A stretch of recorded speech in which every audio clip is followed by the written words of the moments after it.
రాష్ట్రంలో నిన్న forensic lab ఏదైతే తగలబడ్డది అని వార్త వచ్చిందో ఇవాళ రాష్ట్రంలోని ప్రతి ఒక్కరు అనుకుంటా ఉన్నారు ఖచ్చితంగా ఆ రోజు ఓటుకు నోటు దొంగతనంలో తాను అడ్డంగా దొరికిపోయిన కేసు ఏదైతే ఉందో ఆ కేసులోని ఆధారాలన్నీ భద్రపరచబడ్డ ఫోరెన్సిక్ ల్యాబొరేటరీని రేవంత్ రెడ్డే తగలబెట్టించిండు అని రాష్ట్రంలోని ప్రతి ఒక్కరూ ఇవాళ భావిస్తా ఉన్నారు. ఎందుకంటే ఒక నేరస్తుడే ఇవాళ ముఖ్యమంత్రి అయినాడు. మరి ఆ నేరస్తుడు సహజంగా ఆయననే హోంమంత్రి. ఆ హోంమంత్రి కిందనే ఉండేది పోలీసు వాళ్ళు. ఈ ఫోరెన్సిక్ ల్యాబ్ ఇవన్నీ కూడా ఆయన కిందకే వస్తాయి.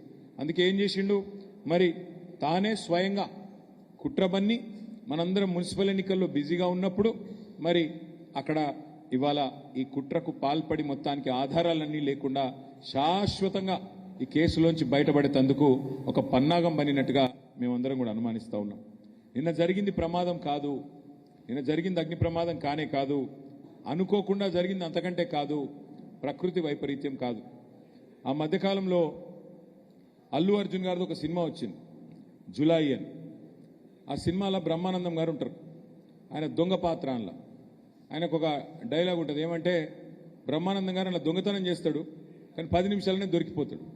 రేవంత్ రెడ్డి కూడా అంతే, ఈయన కూడా దొంగనే కానీ 10 నిమిషాల్లో దొరికిపోతాడు.